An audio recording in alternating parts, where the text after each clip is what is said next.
Ayan, hello po, nagbabalik ang inyong lingkod, Hasa 26 TV. Ayan, pasensya na po kayo, no, kagigising ko lang, medyo pantulog po muna yung ating suot. Ayan, paumanhin at pasingtabi po sa aking kasuotan, no. Ayan, at ayan, good morning po sa ating lahat, lalong-lalo na sa ating mga OFW. Naway mag-ingat po tayong lahat, kahit saan sulok man po tayo dito ng mundo. Ayan po, God bless more all.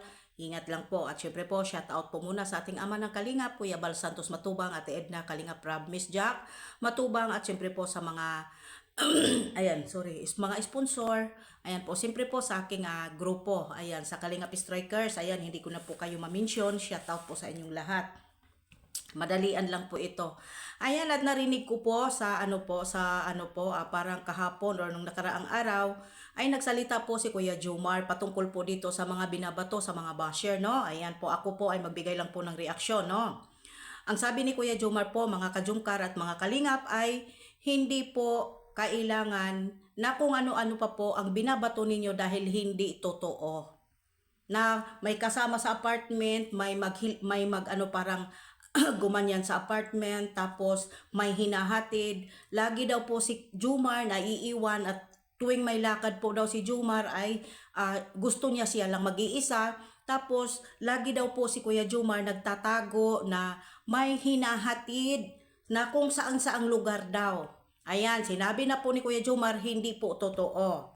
No, iba talaga ang sikat, no? Talagang ano po talaga, iba talaga yung sikat ang Jomcar, tapos kayo namamantay, nagbantay lang po kayo kay Jomar. Ito po ang tatandaan ninyo, mga utak talangka, na kahit ano pa po ang gawin ninyo.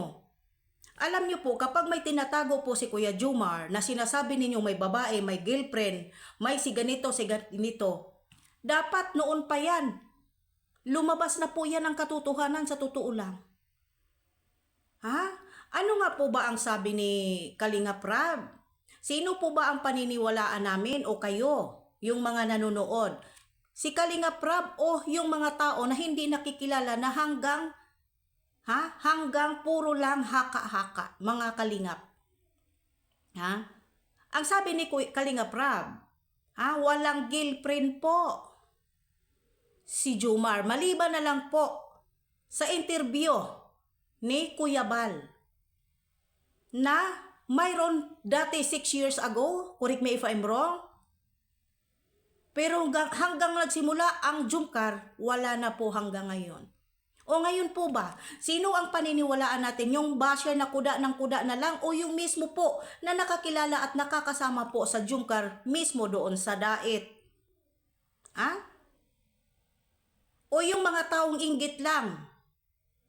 At yung mga tao po na gustong pabagsakin si Jomar, at isa pa, may post din po akong nakita, na ang mga sponsor daw po ng Jomcar ay ang tangi lang pong mahal nila si Jomar. Pero sa pagkakaintindi ko po, parang parehas lang naman po, pantay lang. Tapos sinabi pa, sino nga po ba ang beneficiary? At kung hindi ikaw pa, bagong post po ito, ikaw Jasmine, tigil-tigilan mo na ako, Jasmine Nicolene, dahil nakikita kita doon, nagko-comment po kay Kalingap Maymay. May makita lang po ako sa iyo, Ma'am Jasmine, na pananalita laban sa akin. Sinasabi ko sa iyo, hindi kita sasantuhin, ma'am. Dahil ako po, kahit sino, kahit ano pa po, ididipin ko ang Jomcar. Nagdidipin po ako kahit sino ang Kalingap Angel dito. Kung kinakailangan pong magmura para matauhan sila, gagawin ko. No. At isa pa, malaki daw ang bahay ni Jomar. Nakapatayo na daw po ang bahay ni Jomar. Samantala po si Carla, si Baby Carla daw po, hindi pa napapatayo. Dapat yan po ang priority ng mga sponsor. Na ang beneficiary po ng Kalingap, ang priority, hindi po yun mismo, yung partner, yung leading man. Ano naman po ang pakialam ninyo? Matatapos din po ang bahay ni Carla. Matatapos din po yan. Hindi naman po nag-contest. Nandyan lang din naman po ang mga sponsor. Mga syunga na utak, talangka. Kung wala na din naman po kayong maiambag, tumigil na kayo dahil hindi kayo magtatagumpay. Tumutulong naman si Kalinga Prab, tumutulong din naman ang mga sponsor, nagtutulungan naman po sila. Dahil ganun po nila kamahal ang Jungkar. Pero kung ganyan lang naman po ang utak ninyo, magsitigil kayo. Ha? Magsitigil na po kayo dahil nakakahiya na po kayo. Bantayan po ninyo ang pamilya ninyo, apo ninyo, anak ninyo. Baka hindi po ninyo namamalayan sa sige ninyo pangialam sa Jungkar na buntis, naglubo, hindi na po yan nag-aral, hindi na pumapasok, nagrebilde kung saan-saan na po.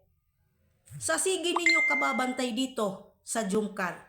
Pakialaman ninyo ang pamilya nyo, pakialaman ninyo ang mga anak at apo ninyo. Huwag ninyong pakialaman ang Jungkar dahil sila po habang binabas at sinisiraan ninyo ang pagkatao nila, patuloy po silang binebless ng Panginoon.